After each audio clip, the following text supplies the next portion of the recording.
That night, the neighbor's dogs started barking.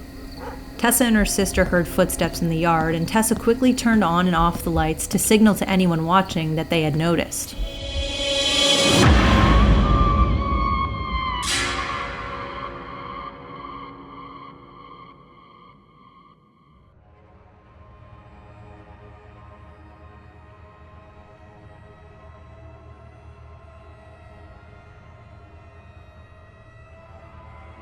Tessa was working at a sports bar in the morning when a large man covered in dirt sat down in her section. He had shoulder-length, wild hair and wore torn, dirty clothing. Despite his appearance, Tessa, ever the professional, greeted him warmly, treating him no differently than any other customer.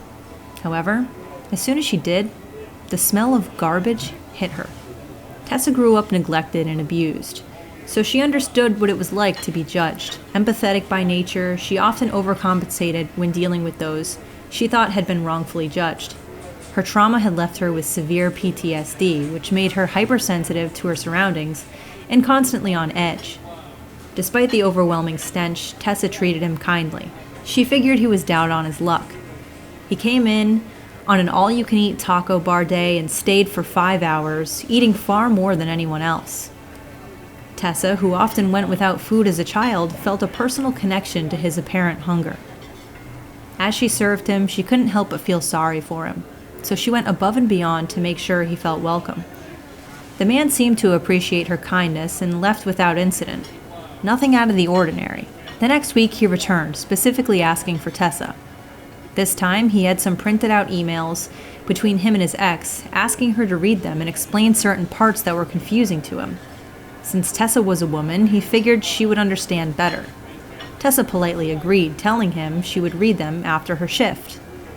However, she had no intention of doing so. She slipped the emails into her purse and went on with her work. From the emails, she learned his name was Bill. Over time, he began asking more personal questions, including what days and shifts she worked. Tessa lied to distance herself from him. Over her 8 years of waiting tables, she'd perfected a fabricated life story to deter creepy customers.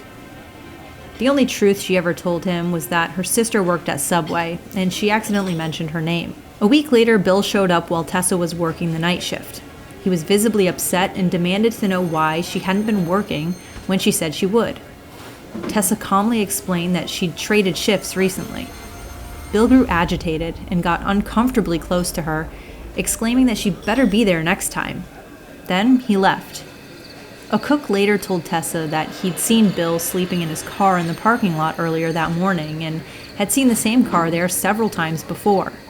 The car was filled with trash. Later that night, Bill came in after closing time, wanting to place an order, but Tessa politely told him it was too late. He went to the bathroom, but when she waited for him to leave, he didn't. Her anxiety spiked. She told the manager, and he, along with the bouncer, found Bill standing on a toilet in a stall.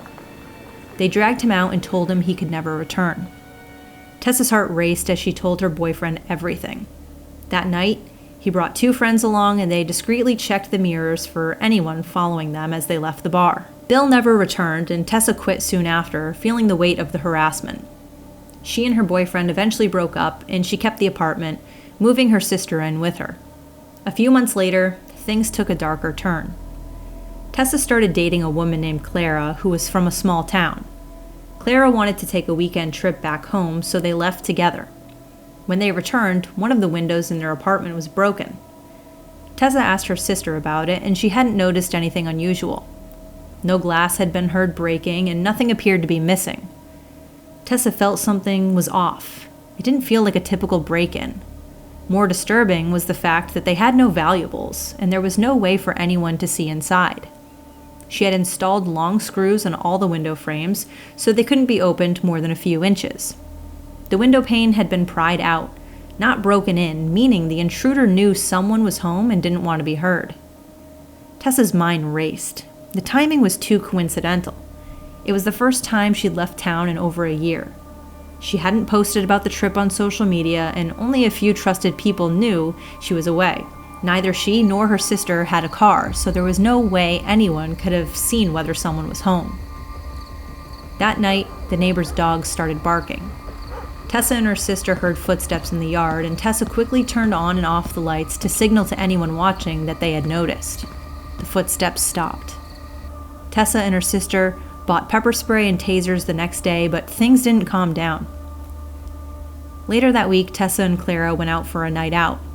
After a small fight, Clara dropped Tessa off at home, and Tessa threw $20 into her car, making a snarky comment.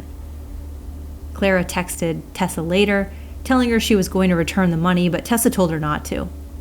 When Clara knocked on Tessa's bedroom window, Tessa didn't answer, still upset. She waited for Clara to knock, but instead Clara walked away. Tessa then got a text saying she had tucked the money into the screen door. When Tessa went to retrieve it, the money was gone. Tessa asked Clara if it could have fallen out, but Clara insisted it was there. What was even stranger was that Clara had walked up to the window, but whoever had taken the money had to be standing just a few feet from the door. The only place that made sense was in the backyard. That meant the person knew Clara had been there and knew which room was Tessa's. The next night, Tessa heard footsteps again. She repeated the routine, flipping the lights on and off. She peered through the peephole and saw a man running down the alley. The figure looked like Bill. Tessa immediately started searching through the emails Bill had given her. When she saw his full name, she searched his public records and found his most recent mugshot. She showed it to her sister, who went pale. She recognized him. He was the man who had come into her job asking personal questions. She recalled his creepy smile when he found out her name. She had also ridden her bike home several times, and it became clear that Bill had been following her. Tessa quickly called the police. She gave them the emails and told them everything she knew, including the name of the cook who had seen Bill's car. The police located the car within a week, abandoned near a lake. Inside, they found pages and pages of Bill's twisted thoughts. Plans about Tessa, her sister, Clara, and his disturbing intentions to capture Tessa and keep her alive while he slowly cut her up and ate her. The police found Bill's body in the lake less than 24 hours later. Thank you for listening to Eerie Exposed. If you liked this story and want to listen to future ones, please consider subscribing. Also, if you know an eerie story you want us to expose, please leave a comment below.